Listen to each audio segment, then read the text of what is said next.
क्रोध और अहंकार, ये दो ऐसी चीज़ें हैं जो कहीं ना कहीं से जुड़ी हुई हैं किसी तरीके से। और जब भी हम कहते हैं कि क्रोध होता है तो कहीं ना कहीं से अहंकार आ ही जाता है। क्रोध ऐसी चीज़ है जो कि किसी भी मनुष्य हम निकाल नहीं सकते जब तक उसकी मृत्यु ना हो जाए। तो क्या एक हद तक क्रोध में आया हुआ जो अहंकार होता है ये सही होता है? मैं आपको एक और बात बताता हूं, सही और गलत जैसी कोई चीज नहीं होती। सब सही है और सब गलत है। आवश्यकता है आप कोई भी चीज कहां कर रहे हैं। आप सुबह फ्रेश होते हैं पर सब जगह थोड़ी हो सकते हैं, कहीं पर बैठ के थोड़ी कर सकते हैं। आप भोजन करते हैं, कहीं भी बैठ के थोड़ी कर सकते हैं। आप सो जाते हैं, आप किधर भी थोड़ी सड़क पर थोड़ी सो जाएंगे।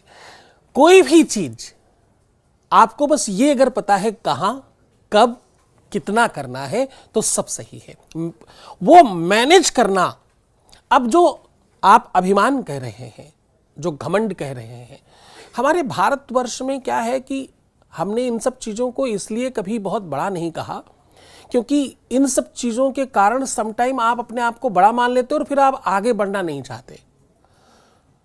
ये कहना भी क्या दिक्कत है कि मैं 4 लोगों को मार सकता हूं, तभी तो कह रहा हूं। कोई भी बात का अभिमान, मैं बहुत सुंदर हूं, मेरी हाइट बहुत अच्छी है, मेरी पर्सनालिटी बहुत बढ़िया है, मेरे हेयर बहुत अच्छे है, मेरा फलानी चीज बहुत अच्छी है, कोई भी चीज है तभी कह पाओगे।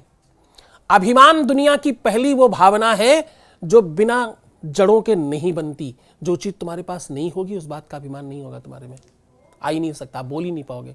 बोलकर बताओ, कह के बताओ। कोई भी प्रकार का अभिमान आप में है, आपने 4, 6, 10 बार, 50 बार प्रूफ किया है, तब आपके अंदर आएगा।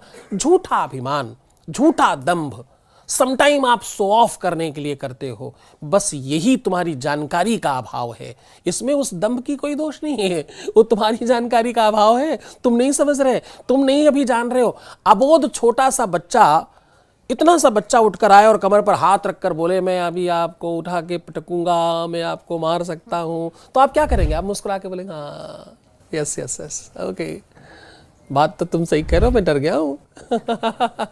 तो वो अज्ञानता है और कुछ भी नहीं।